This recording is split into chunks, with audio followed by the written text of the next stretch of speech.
Hello. Hi, how are you? How are you? Good. I'm Steven. Keenan. Nice to meet you. Yeah, you as well. I think we're supposed to read a question. Shall I go first? Yeah, your move. All right. Where are you from, and what do you do? Where I'm from, that's kind of an interesting question because I've lived in like 4 different places for about the same amount of time. My family is from Buffalo, New York, but I've lived in Vegas for about half of my life. I've lived in like New England for about past 4 years. It's beautiful here. What mainly drew me here is the School of Music at USM. Yeah, it's pretty great. Where are you from though? I grew up in New York, actually, outside Manhattan. Oh wow. Yeah, not as exciting as it sounds sometimes, but yeah, so I'm a New York kid, which I couldn't wait to leave, to be honest with you. Yeah. I can't wait to go. I love New York. I enjoyed living there because I didn't know any different. Right. But then when I came to New England for college, I never really wanted to go back to metropolitan New York. It was just too crowded, too busy. I envisioned myself living in the woods, and being Henry David Thoreau or something. But so I came to Maine after college, and that was 50 years ago. So I guess I like it. But, yeah, I do. I do like it here, and always have. Did a variety of things. Had a construction business and did a lot of that for a while, and then I changed careers, but always here. I never really wanted to leave. I guess I'm going to stay. Okay. If a genie granted you 3 wishes, what would you wish for? A faster learning curve, just in general. I wish like my parents got along. It'd probably be my second wish. Third wish. I'd like to live in a house with all of my friends who are like creatives and things like that. Just kind of have like a factory house where we just all make stuff. That sounds like fun. Yeah. Not have to worry about money or anything. Yeah, that sounds wonderful. Yeah, you should do that. Well, I would like to have more hair.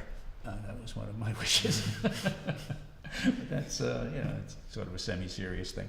10 years ago, my wife died, and I've been thinking about it lately. And what I wish is that I had been able to spend more time with her in the place that she was at. I was there a lot, but I was very task oriented. I was very focused. In a way, I think it was dishonest, because maybe I didn't want to really understand what was happening. But to be honest, I had never been with someone who was dying. I did the best I could, but in hindsight, I would really wish I had done some things differently. 3 things. I spend more time now that I'm older. I spend more time thinking about my grandchildren and the kind of life they're going to have. So my hope and my wish for them is to just that they're healthy and that they can survive whatever comes their way, and and that they find the kind of joy in life that I did. Find a partner, have children, and just live a good life. So that's my wish. Beautiful. We'll It's see. your turn. Is it my turn? Is it? I thought I read the wishes. Oh, you did. Okay. If you could tell your younger self something right now, what would it be? Oh, I think I just answered that. Pay attention. It's boy, it goes by so fast. Yeah. It's hard to imagine when you're young that you'll ever be this age, and it comes as a surprise. I mean, to me anyway. And maybe it won't to you, but I think I wasted time. I think I didn't understand how quickly and things can change, and family's important, and that's understood, but, in a way, family sort of has to put up with you. Yeah. But, your friends that's by choice. Yeah, that's the greatest gift for me, is having good friends, and being one too, I hope. I'm still working on being a good friend. Takes time. Yeah. Takes effort sometimes, yeah. I'm kind of glad that I realized that people will help you. People will help you, just ask. I mean, just recently I stayed at my friend's house. I didn't really have a place to stay this summer. And when I first moved in, I was kind of screwing some things up.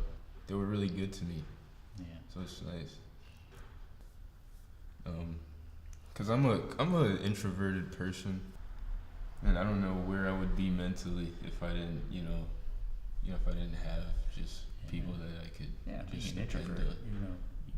you really need friends, Yeah. Because, I mean, it's hard for you, I know. I have Yeah. a lot of introverts in my life that, I know that they can get so inside their own head that, they lose track of a lot of things, and they're so Yes. busy with their own thoughts that, the rest of us are saying, hey, what about me, Yeah. So, yeah, friendship, in your place, it must be difficult somehow to have them, but once you make them, they're really valuable. Yeah, my good friend Charlie, he's like, he kind of just reels me in, He's that person. He's like, all right, Keenan, come on, Yeah. Yep. Okay, I get that. Yeah.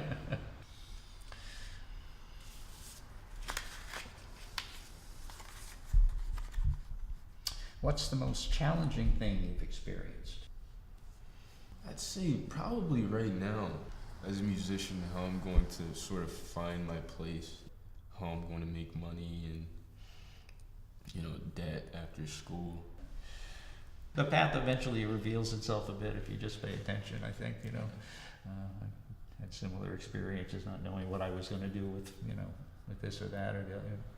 Eventually you meet someone and something changes or whatever. There's always a catalyst somewhere in there that sort of sparks the way, and you set off on the path. Mm-hmm. May not be the right one, but you'll figure that out too.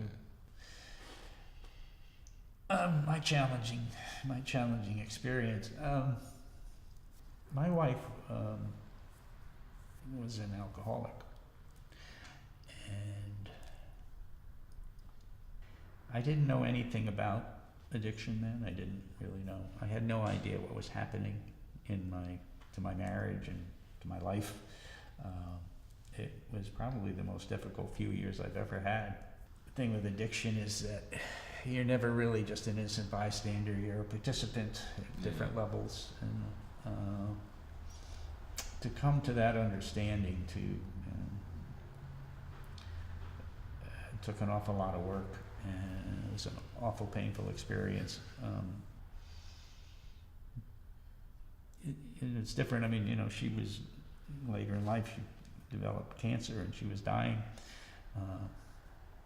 And that was challenging in its own way. But the difference was that, and this is going to sound awful in a way, but I knew how it was going to end. But with the alcoholism and in the midst of all that chaos that got generated, I didn't know how it was going to end. I didn't know if she was going to die. I didn't know if I was going to die. I didn't know if we were going to split, get back. I had no idea what was happening. There's no instruction manual. No, again, I kept looking for that book. I must have put it away somewhere. No, yeah, there's nothing. The only thing you have is who you are, and whether you're going to have the courage to face this or not, do whatever's necessary. She, faced her addiction and when recovered, and she was sober for the last 20 some odd years of her life. So, and that was hard for her. But I had a role in the disease, and I had a role in the recovery. But you don't get there without help. That's for sure. But we don't have any more cards, my friend. Yeah. It was a pleasure speaking with you. You too. I'm Keenan. Sorry, I Keenan. forget your name. Steven. I enjoyed it. Yeah, it was a great talk.